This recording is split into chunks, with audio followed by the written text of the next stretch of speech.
Bueno, buenos días a todos. Es un placer estar aquí en el Perú y agradecer formalmente la invitación a mi querido amigo Alfonso Miranda y a todo su equipo del Comité de Pesquerías. Realmente para mí estar en el Perú es como estar en casa y por lo tanto, desde ese punto de vista, como llevamos mucho tiempo ya trabajando aquí en el Perú con algunas instituciones como el ITP o el viceministerio, etcétera, pues realmente nos encontramos muy a gusto, ¿no? Yo diría que también felicitaría por la organización de los que llevamos, y ahora lo veremos en mi exposición, 111 años de desarrollo en la organización que ANFACO Cecopesca. Pues el hacer un simposio de pesca para el consumo humano nos parece un aspecto fundamental, ¿no?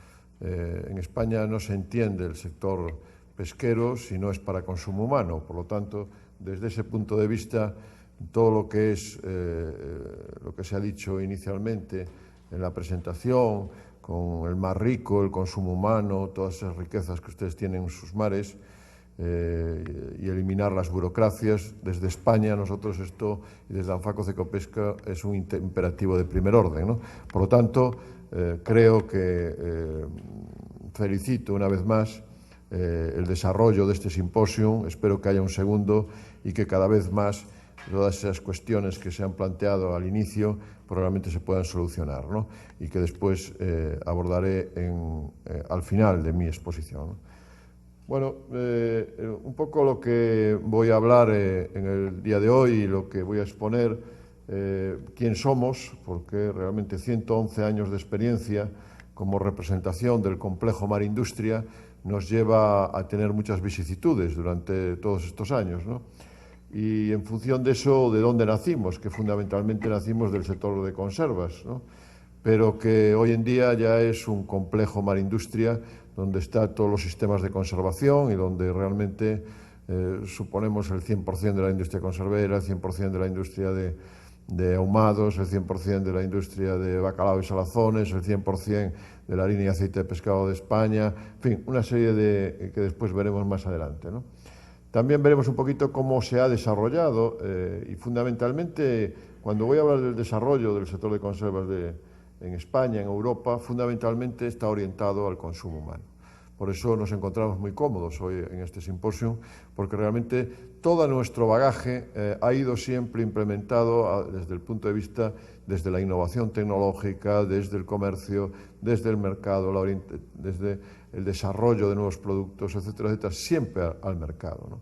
Y eso es lo que conlleva el que ese mercado es el del consumo humano para nosotros, ¿no? No decimos que no haya otro tipo de actividades, pero en España, en Europa, los productos del mar siempre están orientados al consumo humano. Y después veremos un poquito los condicionantes del entorno y las líneas estratégicas que el sector ha llevado a cabo focalizando lo que me han pedido desde la Sociedad Nacional de Industrias, que en este simposio, que es la experiencia española en cuanto a conserva de pescados y mariscos en la actualidad. También ese apoyo de la Administración, que ya digo que ahora nosotros nos enmarcamos dentro de lo que es la Unión Europea y por lo tanto la Unión Europea tiene una política pesquera común con unos fondos europeos marítimo-pesqueros, ahora 2015-2020, pero que existió desde el año 1996, ya algunos apoyos al sector pesquero en su globalidad, tanto extractivo como industria de transformación como acuicultura, ¿no? Y después sacaré algunas conclusiones que pueden venir bien a la hora de enfocar de cara al futuro desde el Perú lo que es, bueno, todas esas cuestiones que se han hablado en el principio, ¿no? Que era un marco normativo adecuado, eliminar trabas burocráticas, es fundamental. Realmente los gobiernos deben estar orientados a defender a su entorno, ¿no? Y yo creo que eso, actuar con celeridad, es también, como decía, un imperativo de primer orden y yo creo que además estoy totalmente alineado con algunas de las cuestiones que aquí se han planteado al principio, de que, y sobre todo aquí, que el legislador debe preocuparse por el consumo humano cada vez más. En Europa ya no hay vuelta atrás. El legislador, desde siempre, y yo que participé en la primera reglamento comunitario del año 1993, 92 de acuicultura, 93 de transformación de productos de la pesca y de la acuicultura, pues realmente la preocupación ha sido siempre el consumo humano.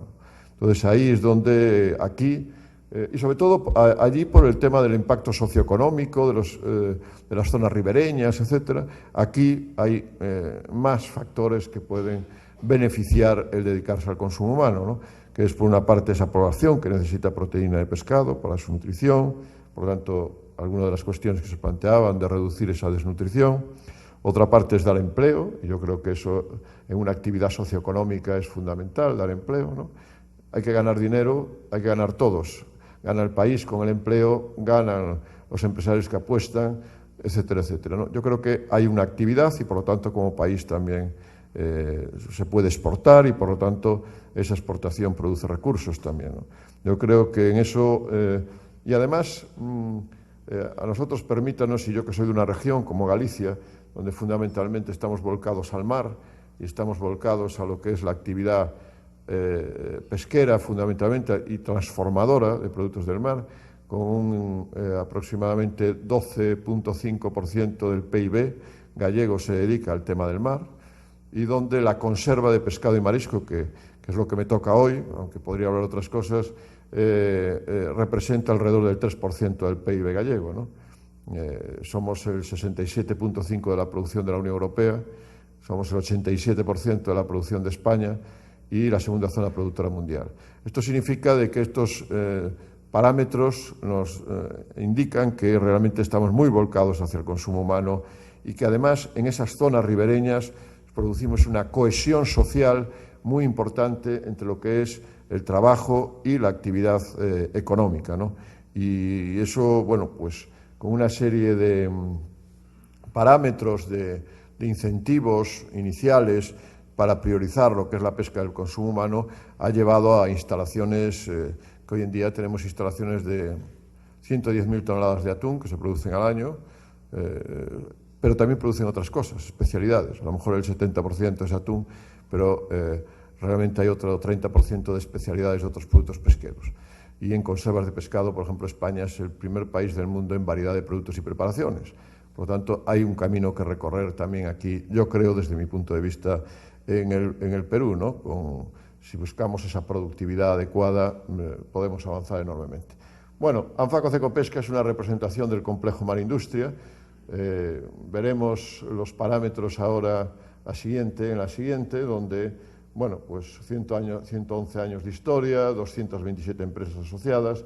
Yo tengo que decir que aquí siempre hemos logrado, como organización empresarial, a mí me gusta llamar ONG económica, y me lo han dicho hace mucho tiempo en una conferencia ministerial de la Organización Mundial del Comercio, porque realmente somos una ONG económica. Muchas veces desarrollamos los países en las zonas ribereñas con nuestra actividad empresarial, ¿no? Y eso conlleva el que realmente, bueno, pues tengamos 227 empresas asociadas en todos los eslabones, por lo tanto es un auténtico clúster del ámbito marino y alimentario, que son todos los parámetros que a mí me gusta también decir, porque todos los productos del mar son alimentación, y como alimentación, pues el clúster es un clúster marino alimentario, ¿no?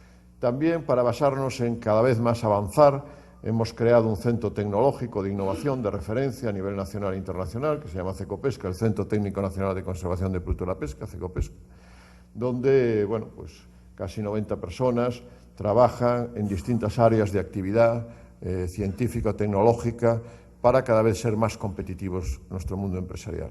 Y ahí es donde basamos dos aspectos fundamentales de la actividad de nuestras empresas, que es, por un lado, lo que es la internalización del sector, con ese aseguramiento, el abastecimiento de la materia prima, y, por otro lado, lo que es la innovación tecnológica para ser cada vez más competitivos en este mercado globalizado que tenemos, que es el mundo, ¿no? Y ahí es donde, bueno, somos líderes a nivel mundial en la comercialización de conservas, quitando, bueno, segundos a nivel mundial, después de Tailandia, que es el primer país productor, fundamentalmente con el atún, que tienen alrededor, según datos FAO, del 31% de las conservas de atún del mundo. Nosotros somos el segundo con el 14, el tercero es entre Ecuador y Estados Unidos, están disputando ahí y están un poco más abajo, ¿no? Pero realmente, bueno, yo creo que desde nuestro punto de vista hemos logrado ser en este momento desde Vigo, que es donde tenemos la sede central, alternativa banco en algunas cuestiones muy importantes que después iremos viendo, ¿no?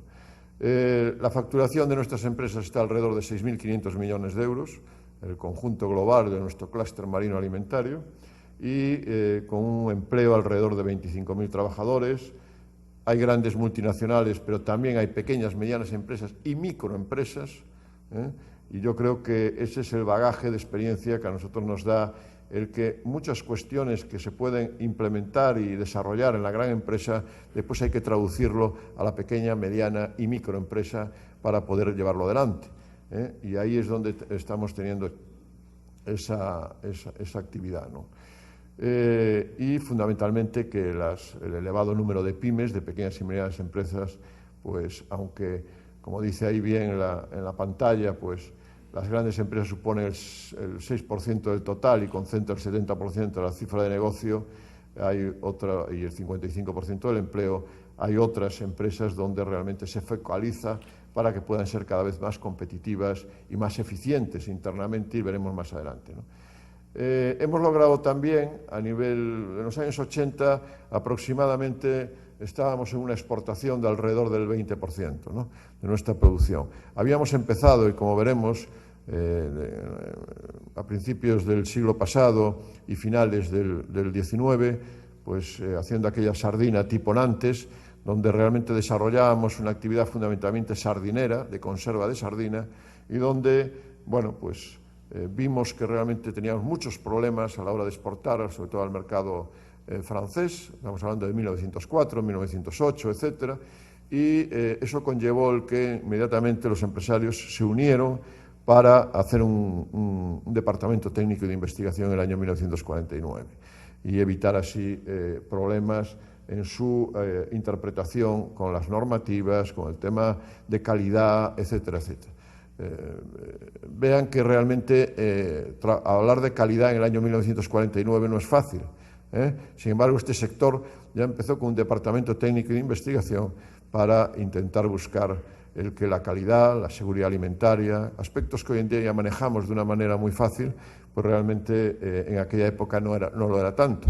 Y acuérdense que España estaba saliendo de una guerra civil. Entonces, por lo tanto, bueno, hay cuestiones que yo creo que fue un éxito empresarial de las propias empresas de decidir el desarrollar conjuntamente una actividad en la cual venía en beneficio de todos, en lo que sumaban y no en lo que se resta. Porque realmente se unían para sumar, no para restar. Porque al final todos son competidores en el mercado. Y al ser competidores en el mercado, ellos, cada uno tiene su estrategia determinada.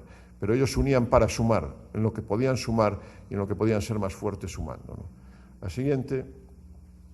Bueno, los sectores integrados en Anfaco Cecopesca a día de hoy, como ven ahí, bueno, pues desde Conserva de Pescados y Mariscos, que fue donde nacimos, en aquel 28 de febrero de 1904 como organización empresarial. Somos la organización empresarial más antigua de España en este momento, y sectorial. Y inmediatamente el sector de congelados, refrigerados y elaborados, pues también está en una proporción muy grande. Aceite y harina de pescado, bacalao y salazones, maquinaria, envases. Como ven, materias primas, productos conservados, mejillón, cocción, depuración, envases y embalajes. Con esto lo que queremos decir es que nos hemos unido en clúster y como clúster intentamos ser más eficientes entre todos, solucionando entre todos los problemas desde el punto de vista técnico, comerciales, administración, con la administración, etcétera, etcétera. Y eso nos da, bueno, el que realmente seamos bien oídos por parte de las administraciones a la hora de llevar nuestras inquietudes, Y eso es fundamental porque realmente la administración lo que debe hacer, los gobiernos, es poner el campo de juego adecuado y el mundo empresarial jugar en él de manera adecuada y ser cada vez más eficientes y competitivos, ¿no? La siguiente. Bueno, esta es un poco la historia y la trayectoria nuestra, antes de pasar a lo que es la industria de conservera nuestra, donde en 1904 pues, empezamos con la ría de Vigo, donde eran unos empresarios Estamos hablando de esa época, se llegó hasta 450 empresas. En este momento quedan 67, pero mucho más eficientes, mucho más tecnificadas. Yo creo que tenemos las plantas tecnológicamente más avanzadas a nivel internacional, y yo creo que esto nos hace poder competir no por mano de obra, que no vamos a competir con el mundo asiático y otras zonas del mundo, sino por tecnología, por calidad de productos, seguridad alimentaria, una serie de atributos que hoy en día el consumidor, que somos todos, valoran de una manera muy importante. Hemos ido evolucionando en el tiempo, incluso creamos un órgano de una revista Industria Conservera en el año 1934, donde el órgano de comunicación nuestro hacia el exterior, y la creación de ese Departamento Técnico de Investigación, que también es un hito importante, en el año 1949. Si se fijan, con este organigrama hasta ahí, logramos dar un salto de todo el siglo XX, pero a finales del siglo XX, por los años 89, 86, 89, pensamos que teníamos que ganar el reto del siglo XXI. Y para ahí dimos un salto muy importante de aquel Departamento Técnico y de Investigación que teníamos a un centro de innovación y tecnología. Un centro de innovación y tecnología con casi 11.000 metros cuadrados que tenemos ahora, y estamos desarrollando una nueva unidad de 6.000 metros cuadrados, con 6 plantas de 1.000 metros cuadrados, en el cual, bueno, pues toda la parte de seguridad alimentaria, de tecnología, de investigación, de desarrollo de productos, etcétera, pues a través de nuestra Oficina de Transferencia de Resultados de Investigación, o la Unidad de Innovación Internacional, pues intentamos transferir a las empresas de nuestro entorno, ¿no? Ahí, bueno, pues hemos sido premiados, como bien hay en muchos sitios. Además, somos laboratorio oficial de la propio Reino de España. Eso significa de que las cosas hay que hacerlas. Somos buenos, lo parecemos y lo somos también, ¿no? Hay que serlo, parecerlo y de una manera muy importante, ya que somos auditados prácticamente todos los años por la Entidad Nacional de Acreditación, ¿no? Y por lo tanto, aunque tengamos una base asociativa empresarial muy importante, al final siempre somos bien valorados, ¿no? La siguiente. Bueno, ¿qué ofrecemos a las empresas para competir? Porque nosotros lo que vemos es trabajar para antes de ayer, no para pasado mañana. Eso significa de que tenemos que competir, que aportar una imagen internacional de excelencia como clúster, también una unidad de acción óptima de identificar problemas, inquietudes, afrontar esos proyectos comunes de envergadura, y también una serie de potente canal de comunicación. Somos francamente bien oídos tanto a nivel Comisión Europea como gobiernos autonómicos españoles, como en la propia país. ¿Por qué? Porque tenemos una masa crítica. Tenemos una masa crítica en la cual tenemos una hoja de ruta en la cual realmente todos esos aspectos que se comentaron aquí al inicio de la jornada y del simposio, pues realmente los hemos focalizado a través de Anfaco Cecopesca y se transmite de manera adecuada y se hace caso por parte de los gobernantes a nivel español y de la Comisión Europea. A veces no todo lo que quisiéramos, pero nuestra labor es seguir insistiendo en todos y cada uno de los puntos que tenemos una hoja de ruta de consenso por parte del mundo empresarial, ¿no? Fortalecemos la internalización y desarrollo tecnológico de las propias empresas del sector, y es una actividad que, bueno, diaria, ¿no? Que llevamos adelante. Siguiente. Como centro tecnológico de innovación, las líneas de investigación que llevamos a cabo son alimentación y salud, seguridad alimentaria, tecnologías de conservación, ingeniería de procesos y eficiencia energética, medio ambiente y valorización de productos del mar, y todo lo que es recursos vivos y agricultura y gestión de trazabilidad, ¿no?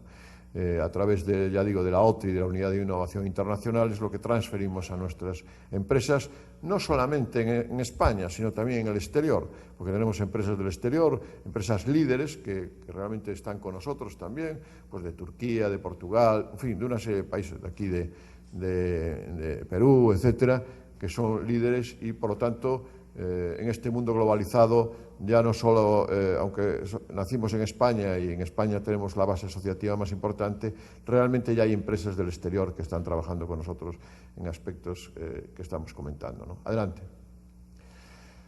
Bueno, ¿qué pasa en el sector de conservas en Europa y la propia industria en España, ¿no? Cómo hemos evolucionado y vamos a analizarla un poquito cómo ha evolucionado, ¿no? Hasta ahora hemos visto la organización empresarial, que va muy parejo a lo que realmente las empresas han desarrollado en este campo de la industria de conservación por el calor, lo que es con ese binomio temperatura-tiempo, de conducción, convección, hasta el centro geométrico del producto, del calor. Y además, como presidente europeo, que soy del atún, de toda la flota y toda la industria conservera atunera europea, pues realmente podemos hablar de que los grandes grupos, tanto Bolton en Italia, como MR Brands en Francia, o Sopiquet, o en Portugal Cofaco, etcétera, pues realmente están muy alineados con nuestras actuaciones que llevamos en España también. Adelante. Bueno, la industria conservera, se ha dicho antes, nosotros también tenemos un museo en la propia organización, donde tenemos el primer libro, aquel Nicolas Appert, que se habló antes de los sistemas de conservación, esto por el calor, y el primer libro que editó él con aquellos 12.000 francos que Napoleón dio para desarrollar lo que era la nueva terminología de conservación de producto a través del calor, ¿no? Y eso, bueno, pues es lo que nos llevó a aquel frasco de cristal, tapando con un corcho con un corcho la botella, etcétera, y calentando a baño María, pues vio que los ejércitos de Napoleón llevaban ese tipo de alimentos hacia sus campañas y veía que duraba un poquito más y no se deterioraba y se alteraba el producto. Eso conllevó el que, bueno, pues por eso también la conserva se le llama apertización, o sea, por el propio Nicolas Appert, que fue el descubridor, ¿no? Como dije, la industria de conserva de sardina fue la que realmente rompió en cuanto a un desarrollo industrial de lo que eran las empresas conserveras en España, ¿no? Y con aquella conserva de sardina tipo Nantes, ¿no? Que se vendía. Había abundancia, incluso vinieron los catalanes hacia la zona de Galicia, había desaparecido en la zona del Mediterráneo todo lo que era la sardina y vinieron hacia las costas del Atlántico gallegas con aquella sardina Pilchardus valvan, que era realmente que había mucha abundancia y donde se empezó a producir lo que era la conserva de pescado y marisco a través de la sardina, ¿no? Hoy en día ya no es el producto prioritario, sino que es el atún. Ya digo, el 70% de la producción es atún y la sardina estará en segundo o tercer lugar con el mejillón en aproximadamente entre el 8 o el 10% en función de valor o volumen, ¿no? Adelante. Bueno, esa industria conservera, como decía, Francia empezó liderando el inicio de esa industria en el sentido de esa sardina tipo Nantes, que decía yo antes, en conserva, pero inmediatamente países como España, Portugal e Italia también instalaron fábricas y el desarrollo en este momento, la zona productora más importante de la Unión Europea es España, en la zona de Galicia, con esa gran producción que tiene de fábricas en el momento actual, ¿no? Adelante. Fue a través de los años 50 y 70 del siglo XX cuando se empezó a desarrollar de una manera importante en los países nórdicos, todo lo que era Alemania, Holanda, Noruega, Suecia y Dinamarca, pues aquellos arenques o brisleys y caballas en conserva y, en el sur de Europa, fundamentalmente Francia, España, Portugal, Italia e incluso algo del Reino Unido, pues otras variaciones de productos fundamentalmente centrado en la sardina, pero que empezaban ya de una manera incipiente. Estamos hablando de los años finales de los 60, llegando casi al 70, donde empezaban con el atún, ¿no? Empezó con el atún, el tunus a la lunga, con lo que era el atún blanco bonito del norte, y donde realmente, se empezó el desarrollo, que hoy en día tampoco ya es el prioritario, sino que son los túnidos tropicales, lo que es el yellowfin, el listado o barrilete, como se llama, etcétera, fundamentalmente el patudo, etcétera, que son los más importantes, ¿no? Adelante. La Constitución de la Unión Europea pues hizo que se cambiaran, y sobre todo la entrada, en este caso de España, que era el gran productor de la Unión Europea de conservas de pescados y mariscos, y sobre todo con la sardina y con la creación de una verdadera industria comunitaria, donde España empezó a liderar lo que era la industria conservera europea, y donde, con Portugal hicimos el eje atlántico para defender los intereses de los dos grandes países productores en aquel momento, ¿no?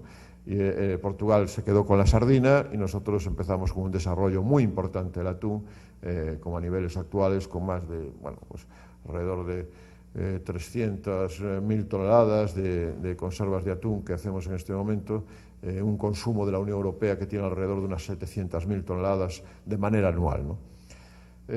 Bueno, el desarrollo fue en unas magnitudes cada vez mayores, en donde el sur de Europa, fundamentalmente Francia, Portugal e Italia, pues empezaron un descenso importante del número de fábricas, motivada fundamentalmente por la competencia procedente de países no comunitarios, sobre todo de países asiáticos, y donde pues España empezó a hacer su plan estratégico de cómo podía defenderse, ¿no? Y ahí es donde apostamos por la internalización y por la innovación. Y fueron los dos aspectos, y sobre todo la innovación y la calidad y seguridad alimentaria, el desarrollo de nuevos productos para no competir en el mismo campo de juego que los otros países y realmente dando un mayor valor añadido, es lo que nos llevó a tener una industria tan potente como tenemos en el momento actual, ¿no? Adelante. Estas serían las magnitudes del sector en la actualidad, donde vemos que el valor de la producción de transformados es alrededor de unos 30.000 millones de euros en la Unión Europea. Tengo que decir que la Unión Europea, la industria de transformación para consumo humano, las 2/3 partes de la actividad socioeconómica es de la industria de transformación. No es ni del sector extractivo ni de la acuicultura. Entonces, esto conlleva el que muchas veces nosotros desde la industria y desde el mundo empresarial siempre estamos colisionando con la propia Comisión Europea para que se valore mucho más a la industria de transformación, porque siempre las políticas pesqueras comunes siempre van orientadas más al sector extractivo y a la acuicultura. Entonces la industria da, y tenemos ahí los datos, las 2/3 partes de la actividad socioeconómica de la Unión Europea. Eso ha motivado que hace un par de meses la propia Unión Europea ha sacado un documento dándole la importancia y relevancia que merece la industria de transformación y elaboración de productos de la pesca y de la acuicultura, que la tenía por su impacto y su producción, etcétera, a nivel comunitario, pero que en sus políticas la Comisión Europea iba mucho más orientada siempre a la extracción y a la acuicultura. La acuicultura menos, pero la extracción fundamentalmente. 3.000, casi 500 industrias en la Unión Europea, con un empleo directo de 120.000 trabajadores y 55% de mano de obra femenina. Por cada trabajador directo hay un 2-3 indirecto, en todo lo que es logística, aprovisionamientos, etcétera y tal. Adelante. Si bajamos a las magnitudes en cuanto en el proceso, el trabajo, en el proceso, etcétera, en el Reino Unido, que tiene una mano de obra muy importante, es el 16%, en España el 15%, en Francia el 13% y en Polonia, que sería el cuarto país en porcentaje del total de la Unión Europea, con un 13%, ¿no? Adelante.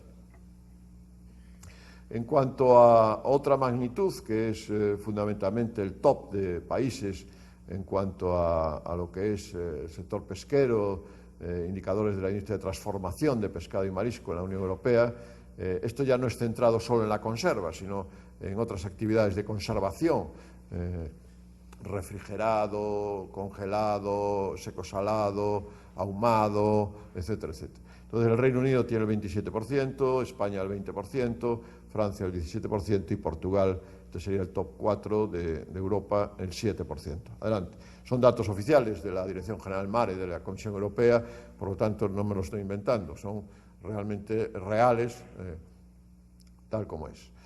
En la actualidad también en lo que es la conserva de pescado y marisco es uno de los principales productos transformados en la Unión Europea y España, como decíamos, era el principal productor. Adelante. Ahí están las magnitudes a nivel de España como primer productor de la Unión Europea y segundo a nivel mundial, después de Tailandia, en el cual, bueno, pues tenemos 145 empresas, 60 en Galicia, que representan alrededor del 87% de la producción española. La exportación pues, es alrededor del 46% de esa producción en 117 países del mundo, y un volumen aproximado de 343.427 toneladas, donde Galicia representa el 86%, ¿no? Y la facturación del sector de 2.500 millones de euros. Adelante. Por zonas productoras, Galicia, el desarrollo industrial es el más importante, pero también en la zona norte de España, Asturias, Cantabria, País Vasco y en el sur, en Andalucía, también tienen bueno, pues una actividad conservera interesante, ¿no? Aunque ya digo que el 86% está centrada en el noroeste de España, que es Galicia. Adelante. ¿Qué hay detrás de estos datos? Pues lo vamos a ver ahora. Adelante. La siguiente. Bueno, un sector que el atún es el principal producto, representa aproximadamente, como decía antes, el 70% de la producción del total de España de conserva de pescados y mariscos. Líder en esa producción, representa el 68% de la producción de conservas de atún de la Unión Europea, España. Por lo tanto, es lógico que lideremos Euroatún, toda la flota y toda la industria conservera atunera. Todo lo que nos lleva es que no tengamos a veces algunos disconformidades con el sector flota, pero la inmensa mayoría de las cuestiones siempre vamos parejos, flota e industria de transformación. Porque al final el abastecimiento de la materia prima y su aseguramiento es algo de lo más importante para poder transformar y tener una actividad eficiente, ¿no? Por lo tanto, un factor de arrastre de otros sectores relacionados, con importante dimensión social, una estructura, como se ve a través de Anfaco Cecopesca, fuerte, asociativa, y un sector consolidado y con crecimiento sostenido. Seguimos creciendo y creando empleo. En el año 2013 incrementamos un 3,7% de empleo en el sector de conserva de pescados y mariscos, y en el año 2014 un 4,2% de empleo de esos 15.000 trabajadores que hablábamos. Son una región, por ejemplo, Galicia, ¿no? Que es la máxima productora, ¿no?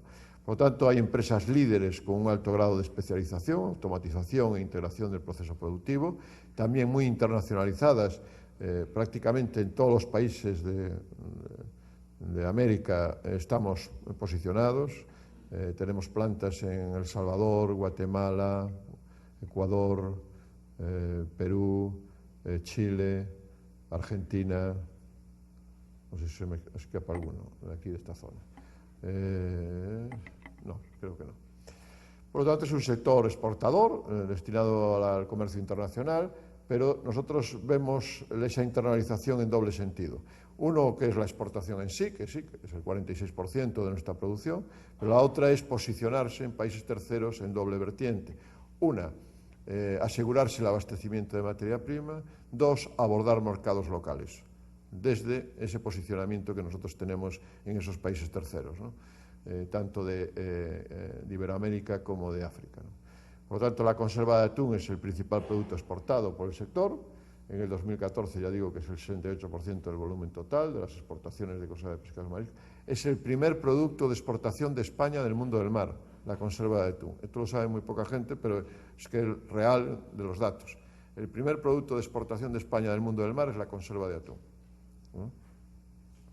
Y a partir de ahí me gustaría hacer énfasis en la otra parte importante. La parte económica es muy importante, pero también la parte, si queremos tener un sector moderno, tecnológicamente avanzado y competitivo, necesitamos innovar. Necesitamos diferenciarnos como estrategia de desarrollo de nuestras empresas para posicionarnos en la actividad internacional, ¿no? Un sector con tradición, con experiencia, con know-how, pero que hay que seguir avanzando. Y ahí es donde, a través de la I+D+I, es donde estamos poniendo con unidades mixtas de investigación, con grupos muy importantes, como habrán oído el Grupo Calvo, el Grupo Geal Sarriá en Xeira Escurís, etcétera, etcétera. Tenemos unidades mixtas de investigación anuales de 2,7 millones de euros cada año. Eso significa de que para ganar esa diferenciación como estrategia de desarrollo tenemos que ir avanzando desde el punto de vista tecnológico para tener lo que ahora veremos más adelante, que es la industria 4.0 que queremos lograr en el horizonte 2020. Por lo tanto, la siguiente. Tenemos un compromiso con la alimentación sana y saludable, como no podía ser menos. Son productos pesqueros y las conservas con esa seguridad alimentaria y con esos estándares de calidad internos que tenemos muy importantes. Adelante. Damos un compromiso con la sostenibilidad también, no solo sostenibilidad socioeconómica, sino también sostenibilidad ambiental y corporativa, de RSC, etcétera, etcétera. Apoyamos y formamos parte de la Global Compact de la ONU. ¿Y cómo ha evolucionado hasta haber conseguido posicionarse como uno de los sectores líderes a nivel internacional? Pues estas serían preguntas que nos haríamos siempre. Pues adelante. Bueno, si vemos la referencia histórica, cómo hemos evolucionado en el tiempo, podemos observar que desde aquel 1880, donde eran los orígenes del sector de conserva de pescados y mariscos, que empezaron con la salazón en un principio, en 1860, etcétera, pues inmediatamente pues, la sardina como principal producto, como decíamos, etcétera, y con ese desarrollo de unión cooperativa entre ellos inicialmente, pues llegó el esplendor de la exportación el año 14, 1914 a 1934, pero ahí también llegó una crisis de la sardina, o sea, aspectos que le puedan suceder a ustedes aquí en el Perú, con la anchoveta, con el potón, con etcétera, etcétera. A nosotros también nos ha pasado en nuestras zonas, en el sentido de que hubo una crisis de la sardina, primera, una segunda crisis de la sardina, en fin, la Gran Depresión afecta al mercado internacional, pérdida de mercados internacionales, etcétera, etcétera, ¿no? Y eso nos llevó que en el año, en el periodo 35-59, esa creación del Departamento Técnico de Investigación, donde apostamos por la parte internacional, pero también por la parte de innovación. Adelante. Ya en los 60-70, bueno, pues incluso considerábamos que la capacitación del personal de nuestras empresas tenía que ser también uno de los aspectos fundamentales para que las empresas pudieran desarrollarse cada vez más. Y ahí, bueno, pues la Escuela de Formación de Técnicos, conserveros, nuestra planta piloto, un esfuerzo por recuperar esas exportaciones, el auge de la conserva de marisco. Empezamos a dar algunos pasos importantes con la mecanización en el trabajo. Había algunos defectos estructurales en las plantas, porque esto no nació de la noche a la mañana. Hoy tenemos plantas que se puede comer en el suelo, pero quiero decir que en su momento realmente, hubo unas fases para llegar a lo que tenemos hoy en día, ¿no? Y, bueno, por la ley de asociacionismo español, aquella unión de fabricantes de conservas de Galicia se transformó a nivel nacional en ANFAC, en una asociación nacional, que era de conservas en el 77, pero que hoy en día, como ven, ya somos un clúster marino alimentario de congelados, ahumados, de todo tipo de productos pesqueros, ¿no? Gracias. En los años 2000 pues, dimos ese salto para crear el Centro Técnico Nacional con la innovación, como decíamos antes, y en la actualidad, bueno, pues, innovación e internalización como pilares de estrategia, ¿no? Yo creo que cada vez hay conocemos un incremento de competencia de terceros países mayor, una falta de abastecimiento de materia prima, muchas veces, que son dientes de sierra que unos años puede haber más, menos, etcétera. Nosotros tenemos que tener una madurez en el mercado y por lo tanto se está produciendo una liberalización cada vez ya del mercado de la Unión Europea con esos acuerdos comerciales de la Unión Europea con terceros países, etcétera, etcétera, y eso es lo que nos lleva a que se creen una serie de problemáticas asociadas que tienes que buscar la estrategia adecuada para después poder abordar los segmentos de mercado adecuados, ¿no? Adelante. Bueno, ahí fue donde, como decía, la I+D+I, la internalización, pues fue lo que nos llevó a reflexionar como gran esfuerzo realizado por las propias empresas del sector. Esto no es un éxito de los que estamos al frente de la organización, sino de las propias empresas que creyeron en el proyecto de conjuntamente, sumando esfuerzos en lo que podían sumar, realmente podían llegar a ser más fuertes a nivel internacional y a nivel de comercialización de los mercados, ¿no? Y ahí, bueno, pues con el apoyo de las administraciones, principalmente en los ámbitos de fondos estructurales, promoción, innovación, internalización, pues se ha avanzado hasta las empresas que tenemos en este momento realmente bastante bien dimensionadas en todos estos aspectos. Adelante. ¿Cuáles han sido los condicionantes y las líneas estratégicas del sector en la actualidad? Pues adelante, nos vamos a ver ahora. Fundamentalmente, lo que decíamos, abastecimiento de materia prima. Yo creo que el aseguramiento del abastecimiento de la materia prima es fundamental para seguir produciendo de cara al futuro, por lo tanto, y competir en un mercado globalizado desde España, en la Unión Europea, en el mundo, ¿no? Ya dije antes que nosotros exportamos ese 46% a 117 países del mundo, por lo tanto, tenemos que adecuarnos a todas esas políticas comerciales que existen a nivel internacional y donde nos hace como objetivo último intentar buscar esa consolidación de la competitividad de nuestras empresas. La estrategia, ¿cuál ha sido? Pues internalización, innovación, sostenibilidad, seguridad alimentaria, desde el punto de vista de la inocuidad y, bueno, después hablaremos de algunas cuestiones que estamos desarrollando ahora de una manera muy importante, pero siempre con la orientación y demanda a los gobiernos, tanto de la Unión Europea como de terceros países, que el level playing field en el mercado debe ser fundamental. Todos debemos jugar con las mismas normas, todos debemos ser vigilados y controlados por esas mismas normas, porque si no, realmente estamos haciendo, como se suele decir en España, un pan con tortas.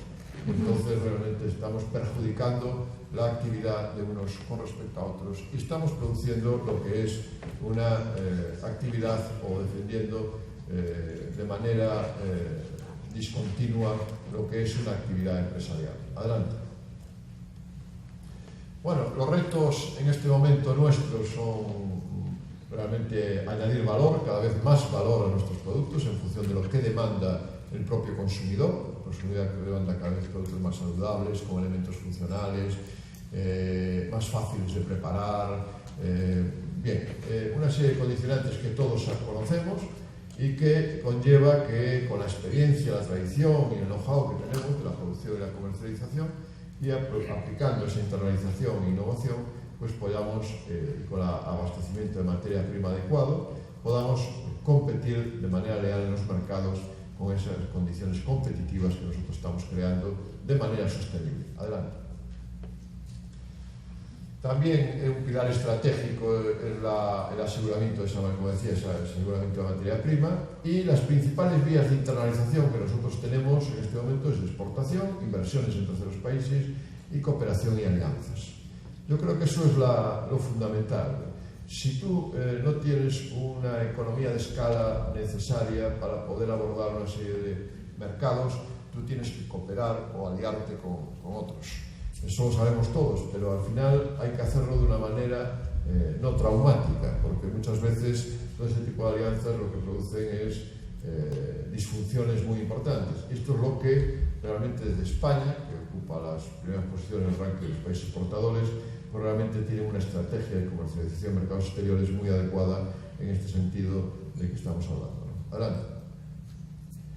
Bueno, consolidar la presencia en los principales mercados de la Unión Europea es uno de los aspectos nuestros.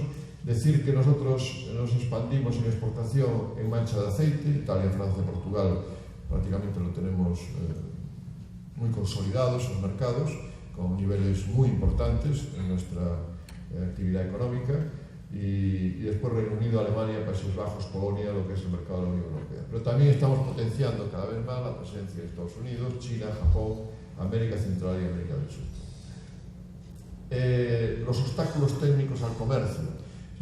Al desmantelarse en esta globalización de los mercados todo lo que son los acuerdos comerciales de la Unión Europea con terceros países, etc., se van desmantelando todos los que son las barreras arancelarias, de origen, etcétera, etcétera. Pero nos quedan las barreras, los obstáculos técnicos al comercio. Yo creo que eso es una de las cuestiones que realmente cada vez más, a través de los organismos multilaterales y de los gobiernos, se debe intentar desmantelar, porque si no, realmente lo que estamos poniendo son puertas al mar, y es difícil ponerle puertas al mar.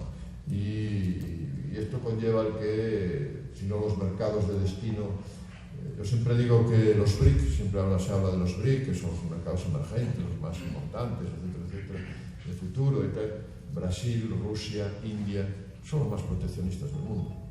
Son los países más proteccionistas del mundo. Si usted quiere registrar un producto conservero o de otro tipo del mundo del mar en la DIPO en Brasil, mínimo 3 años, y el coste económico correspondiente importante. Eso conlleva que lo que se está produciendo son obstáculos técnicos al comercio para cansar al exportador, etcétera, etcétera. Todos nosotros que hemos decidido pues, colocarnos allí, comprar, colocarnos allí y de allí para allí, al propio mercado. Y eso, claro, son 200 millones y es mucho más fácil. Pero de fuera para allí, muy complicado. Incluso habiendo acuerdos de libre comercio entre países, etcétera y tal. Muchas veces las trabas burocráticas es lo que hace que realmente el desarrollo y la adaptación al mercado sea muy compleja, ¿no? Campañas de promoción que nosotros estamos haciendo a nivel de incentivar el consumo, cada vez mayor. Ahora estamos en los colegios con la dieta de los escolares, etc. La conserva de pescado en España, el consumo es de 6,5 kilos habitante año. Ustedes conocen bien que el consumo de productos del mar en España es alrededor de los 38 o 40 kilos habitante año. La conserva de pescado tiene 6,5 kilos habitante año. Es el mayor consumo a nivel mundial en ningún país del mundo. Cuando yo estaba dando una charla de este estilo en Bangkok, todo el mundo se preguntaba, pero ¿cómo es posible que en España consumen tanta cosa? Bueno, hemos logrado que el consumidor valore y acepte la conserva de pescado como un producto magnífico, no un producto muerto, como dicen a veces los chinos, este es un producto muerto y tal. No, este es un producto magnífico, un producto con un valor nutricional. La conserva de pescado tiene unos atributos fantásticos y además es versátil, fácil de preparar, de llevar, etcétera, etcétera. Esto conlleva que realmente, bueno, esas campañas de promoción, además de ser bueno y parecerlo, tenemos que serlo. Y todo este conjunto que estamos exponiendo es lo que nos hace seguir adelante y siempre disponiendo de esa información adecuada de esos países terceros, etcétera. Adelante.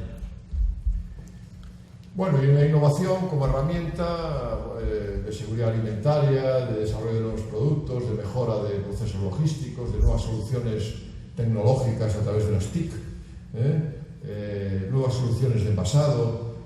Nosotros ya estamos tendiendo a eliminar lo que es la esterilización de las conservas. Estamos con el aspecto hiperbárico a través de la presión. Claro, solo el prototipo piloto vale 1 millón de euros. Lo estamos probando y lo están llevando bien. Y eso conlleva que para economías de escala grandes de producción de conserva de pescado, quizás en un futuro no muy lejano, bastante próximo, ya no se esterilizará, que ganaremos en valor nutritivo, ganaremos en posicionamiento del producto en el mercado, mucho mejor en textura, etcétera, etcétera. Adelante. Y eso es lo que nos lleva a lo que la fábrica 4.0, que la tienen ahí, lo que nosotros esperamos y estamos trabajando en este momento en el horizonte 2020-2022, que es más automatizada, por lo tanto más flexible, más inteligente, por lo tanto interaccional con lo social, más sostenible, por lo tanto más conectada en el interior del proceso productivo y orientada al cliente. Yo creo que con estos parámetros el futuro de la fábrica conservera alimentaria que yo llamo, pues realmente seremos muy, aunque de forma inteligente, haremos conservas muy eficientes, seremos cada vez más competitivos. Adelante. Bueno, también de producto como producto saludable, nuevos formatos y presentaciones, distintivos de calidad, gestión y control de riesgos, autenticidad alimentaria a través de la biología molecular, es fundamental. No podemos consentir un mercado de fraude. Este mercado del pescado, en unas épocas, en el mercado, uno le llamaba lenguado a muchísimas especies. Y los que conocemos un poquito esto, pues realmente hay que poner a cada cosa en su sitio. No se puede llamar lenguado a todo. Al fletán, al propio lenguado y a otras especies que se estaban mandando, que no quiero ahora señalar a nadie, pero realmente se estaba haciendo. Y eso conlleva que cada vez los sistemas de control y de calidad y seguridad alimentaria cada vez son mayores a través de la biología molecular y tienes detectado perfectamente qué producto es cuál, qué es qué.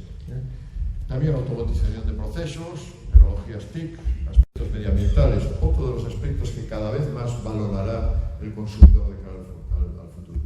Valorará lo que es la sostenibilidad del recurso, todo lo relacionado con la pesca ilegal y no reglamentada, todas estas cuestiones cada vez, el próximo mes de octubre, la primera semana, el Código de Pesca Responsable, creo que la FAO, pues en 20 años, lleva adelante con él, etcétera, etcétera, y los pondrá allí como una onomástica, ¿no? Pero yo creo que cada vez más el consumidor pide productos más sostenibles, más responsables, que nosotros cuidemos el medio ambiente, que valoremos perfectamente, minimicemos los descartes. La Unión Europea ha sacado una política pesquera común de prácticamente descartes, aún no sabe cómo lo va a hacer, pero creo que de descartes cero. Esto es una cosa que realmente no es fácil de hacer de la noche a la mañana, ¿no? Y valorización de esos productos. Yo siempre echo de menos en el sector cárnico que de 1 kilo sacan 1,5 kilos. En el pescado de 1 kilo sacamos 600, 700 gramos. Cada vez valorizamos más las conchas, no sé qué, etcétera. Pero yo creo que nos queda un recorrido a través de la innovación para hacer como nuestros compañeros del mundo de la carne. Adelante. Después la sostenibilidad entendida como integración de los pilares básicos, ¿no? Que son no solamente el tema económico, que también que es fundamental, sino también la parte social y la parte medioambiental. Y ahí entra todo, la parte medioambiental, no solamente lo que es los efluentes líquidos, los gases, el cambio climático, sino también el recurso cuando nosotros cogemos el recurso. Adelante. Y en el recurso pesquero, bueno, yo creo que la pesca responsable y sostenible, fundamental. Desde luego, nosotros no entendemos un abastecimiento ya de materia prima que no sea de manera responsable y sostenible. Nos lo pide el consumidor europeo, pero de una manera importante y cada vez más. Y cada vez las ONG de desarrollo están cada vez más en este camino. Y nosotros tenemos que estar aliados para que el consumidor confíe en nuestros productos cada vez más. Y eso nos lleva a que realmente, bueno, pues de esa manera de abastecimiento de materia prima unido al recurso pesquero, yo diría pesca responsable, comercio responsable, al final. Es lo que realmente tendríamos que hacer. Adelante. Bueno, el cumplimiento de normativas, ustedes las conocen, el régimen de pesca, de control de pesca ilegal y no reglamentada de la Unión Europea, es un tema que en este momento, también le tengo que decir que fundamentalmente España y Portugal son los que lo están cumpliendo a rajatabla. Lo demás sí se cumple de manera documentaria, pero no de vigilancia y control. Me entenderán, si no después lo explicamos un poquito más. Es una actividad totalmente regulada y comprometida en el medio ambiente y por lo tanto hay que buscar cada vez más la mejora del conocimiento científico para buscar esa pesca legal. Nosotros calculamos, por ejemplo, en el caso del atún, debe haber alrededor de entre 300.000 y 450.000 toneladas de atún en el mundo de pesca ilegal. No es poco, no es nada poco. Por lo tanto, después, claro, esos avatares, dientes de sierra del precio del atún en un momento determinado, cuando nuestros señores de Bangkok deciden, pues ahora lo vamos a dejar caer el precio. No dejan caer el precio porque, claro, tienen a unas flotas ribereñas de la zona donde transbordan en alta mar, etcétera, etcétera, con unos precios de $200-300 la tonelada menores, etcétera, etcétera. Pero tenemos fotografías de todo eso. Lo llevamos a la Unión Europea y, claro, así, claro. Sigamos. Bueno, y la sostenibilidad social y económica viene fundamentalmente por respetar lo que es a las personas. Todo lo que son derechos humanos, laborales, estrictamente en el marco regulatorio establecido, todo lo que es esa responsabilidad social corporativa de la mano de obra tan importante que nosotros tenemos en las plantas y donde, bueno, cada vez más, en este momento estoy negociando el convenio colectivo del sector de 30.000 trabajadores en el sector en España, por lo tanto el día 1 y 2 de octubre estaré allí otra vez en Madrid sobre ello, con las representaciones sindicales. Yo creo que esto es otro de los aspectos en los cuales nosotros tenemos que defender cuestiones adecuadas para que tengamos ese activo tan importante que son nuestros trabajadores en las empresas. Adelante. También cumpliendo el tema internacional del trabajo, de la OIT, de la Organización Internacional del Trabajo, con los convenios de Naciones Unidas sobre Derechos Humanos, bueno, estas cuestiones que a veces uno se encuentra por las plantas por ahí fuera, de migrantes birmanos y de Sri Lanka, trabajando con $26 a $26 al mes, en unas condiciones infrahumanas, es difícil competir así. Por eso nosotros hemos apostado por la hoja de ruta de la tecnología, porque por mano de obra no lo vamos a ganar nunca, desde Europa y desde España, desde luego. Y creo que ustedes tampoco, por mano de obra así no lo van a ganar. Entonces, por lo tanto, tenemos que ser conscientes de que hay una serie de convenios internacionales que deberemos cumplir y realmente todo lo que es el trabajo infantil, el trabajo forzoso. Nosotros tenemos un vídeo donde en un barco pesquero atunero en la zona de Tailandia, después de trabajar un birmano 16-18 horas, el armador le dijo que había que trabajar más. El compañero birmano estaba allí al lado y el otro dijo que no trabajaba más y el armador lo tiró al mar, lo dejó en el océano. Esto es real. Nosotros no vamos a trabajar así y ustedes tampoco. Por lo tanto, quiero decir que nosotros el cumplimiento de esas normas y principios y derechos fundamentales en el trabajo debe ser también algo que realmente debemos tener un respeto tremendo, porque es el activo, como digo, más importante de nuestras plantas, los trabajadores, la fuerza del trabajo. Adelante. Bueno, la seguridad alimentaria, desde el punto de vista de inocuidad y todas las certificaciones, etcétera, de seguridad alimentaria, bueno, todos las conocen, son fundamentales ya en el mundo del mercado, para llegar al mercado de manera idónea, y esa gestión de la calidad es fundamental. Ya no me voy a parar más ahí. Adelante, en todos los sistemas que hay. Todo el tema de la trazabilidad, nosotros hemos creado hace 2 semanas el Observatorio de la Trazabilidad Europeo, fundamentalmente para la conserva de atún. Lo que no puede pasar es que después de un producto como una conserva de atún que viene de un país asiático, llega al mercado a 3-4 países del mercado de la Unión Europea una conserva de atún sin esterilizar, y está en el mercado. Eso no, yo no soy el que tengo que inspeccionar eso, yo no soy la oficialidad. Yo soy el mundo empresarial europeo de la transformación. Y nosotros, la primera empresa del mundo productora de conservas de atún, la cazamos en Polonia, Finlandia, Malta y Alemania con conservas de atún sin esterilizar. Esto no puede ser, esto no puede ser. Entonces, o jugamos todos a la hora de lo que es la trazabilidad, y eso es fundamental, y por lo tanto la custodia, la cadena de custodia de todo lo que es el producto debe tener unas garantías máximas para, desde el punto de vista sanitario y de control de productos. Yo creo que quiero felicitar, porque ayer tuve la oportunidad de visitar las instalaciones del Sanipes, creo que está haciendo un buen trabajo. Yo creo que además va a redundar en beneficio para el mundo empresarial y para los productos del Perú, no tengo duda. Quizás ahora les exijan un poquito de más, pero al final les va a beneficiar en el contexto global, no siempre que seamos equilibrados y lo hagamos de manera general para todo el mundo igual, con una competencia leal. Además, bueno, el abastecimiento de materia prima, ya hemos hablado sobre ello, y el proceso de internalización y la política comunitaria de contribuir a este efecto. Esto con la Comisión Europea estamos de manera continuada reclamando un aseguramiento de ese abastecimiento de la materia prima para el mundo transformador, elaborador de productos del mar en Europa, y en cantidad, calidad y precio adecuado para poder competir en los mercados.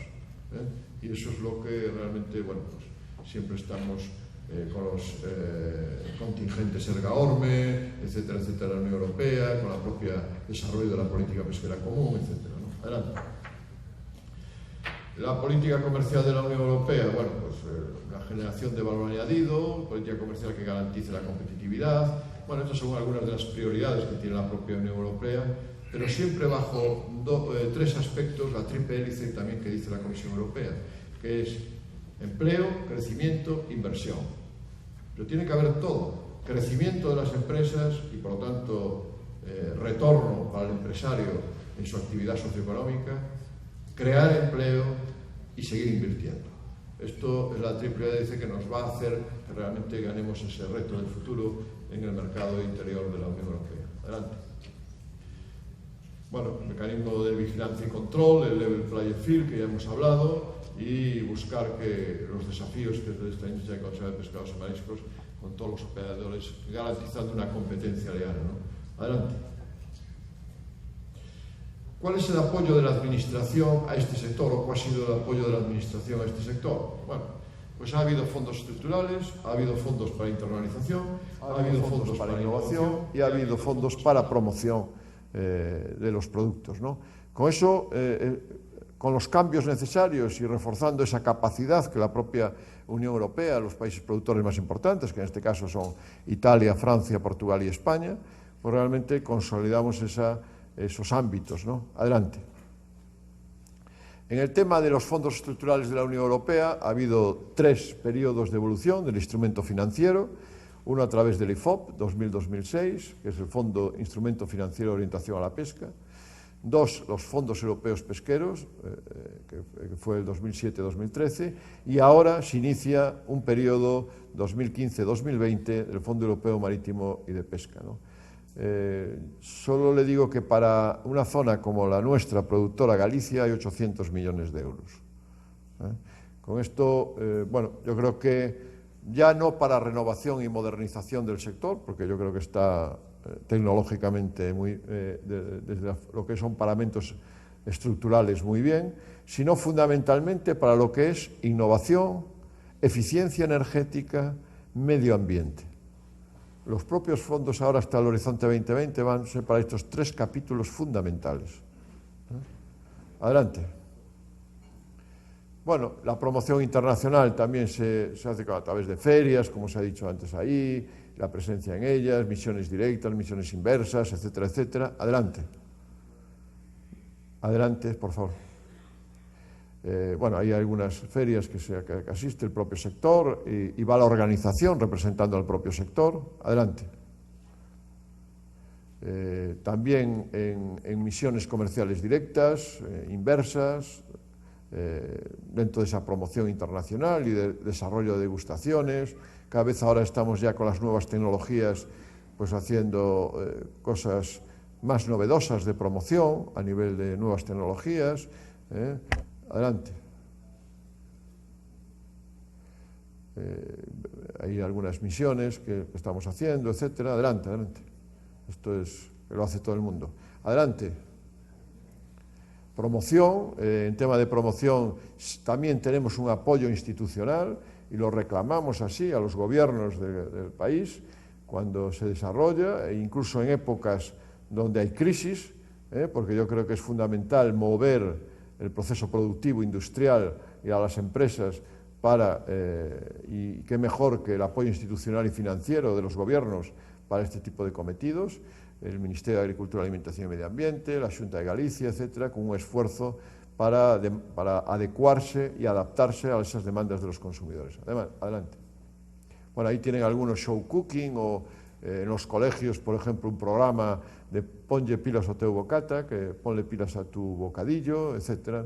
O en la feria de Milán, la Expo de Milán, un show cooking que desarrollamos allí en el pabellón de España. Adelante. También concursos de hostelería, tenemos que a los profesionales en esa triple también que decimos hélice muchas veces de gastronomía, actividad física, producto pesquero. Pues ahí, pues recetas con alta cocina o edición de libros con ellas, o en fin, o concursos de hostelería en las escuelas de hostelería a nivel nacional e internacional, para que elaboren recetas, como por ejemplo con atún claro en aceite de oliva, en este caso, etcétera, etcétera. Adelante. También actividades relacionadas con la salud, una vida sana, márcate una vida sana, yo tomo atún, etcétera. Adelante. El Camino de Santiago, que es uno de los caminos de peregrinación más importantes, también durante el camino el conocimiento hacia el consumidor, tanto a nivel internacional como a nivel nacional, pues se hace un desarrollo del tesoro del camino, son las conservas de pescados y mariscos que nosotros hacemos, y se dan unas bolsitas con unos sombreros, porque esto se hace siempre en verano y hace mucho sol, etcétera, y se les da unos sombreros que van con las conservas de pescados y mariscos, etcétera, el peregrino, etcétera, etcétera. Adelante. En I+D+I, bueno, las administraciones también tienen a disposición y ponen a disposición de los gobiernos de diferentes programas de apoyo en el ámbito de la innovación, tanto a nivel regional como estatal, ¿no?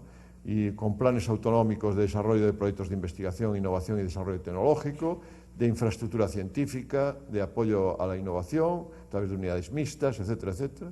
También a través del Ministerio de Economía y Competitividad, un plan estatal de investigación científica y técnica, de ciencia y tecnología de innovación, 2013-2020, en fin, una serie de líneas que a través de la Unión Europea la Unión Europea en este periodo, hasta el 2020, va a apostar por la innovación fundamentalmente. Y ahí es donde estamos posicionados. Adelante.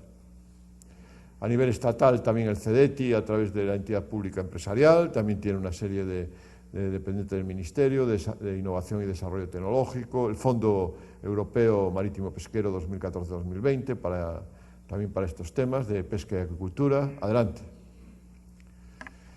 A nivel internacional, en el Horizonte 2020, como ciencia excelente, liderazgo industrial, retos sociales, también hay estrategias de Europa 2020 en este momento, a través de investigación e innovación de diversas áreas temáticas en el contexto europeo, en esos 3 grandes ejes. Adelante. Y como conclusión, y para acabar, pues yo creo que una industria de conserva de pescados y mariscos, tanto europea como española, que respeta escrupulosamente los estándares y la normativa, responsable y sostenible de productos, defiende el empleo y la producción en Europa, una industria que apuesta por la internalización, o sea, defendiendo lo que tenemos en Europa, también salimos al exterior para abordar mercados locales y posicionarnos en el exterior, para abordar esos mercados locales, una industria que apuesta por la innovación, desarrollo e investigación, una industria comprometida con la calidad y seguridad alimentaria y una industria comprometida con los principios de responsabilidad empresarial en los ámbitos social, económico y medioambiental. Adelante. Y también, bueno, como conclusión, ese aseguramiento de la materia prima en condiciones competitivas, el level playing field que hablamos y el marco legal estable, porque ahí también los gobiernos tienen mucho que hacer. Si no están cambiando el marco de actuación y la legislación de manera continuada, las empresas necesitamos hacer nuestras programaciones estratégicas a medio y largo plazo. No podemos andar haciendo que nos cambien de hoy para mañana la legislación y con el perjuicio que eso produce al propio tejido empresarial, ¿no? Y efectos, mecanismos de vigilancia y control de la Unión Europea e internacionales. Adelante. Bueno, por lo tanto, como conclusión, yo diría que el sector de conservas, un sector centenario, que vivió épocas doradas y situaciones difíciles, como hemos podido ver, pero ha sabido reorganizarse y construir su futuro. Y por lo tanto, cada vez ser más competitivo. Y los empresarios y sus trabajadores, cada vez en esa competitividad, profundizando a través de la confianza mutua de ganar ese reto de futuro. Yo creo que esto resume un poco cuál es la idiosincrasia del sector conservero español y europeo, que además tengo el honor de presidir, ¿no? Muchas gracias a todos ustedes por la atención.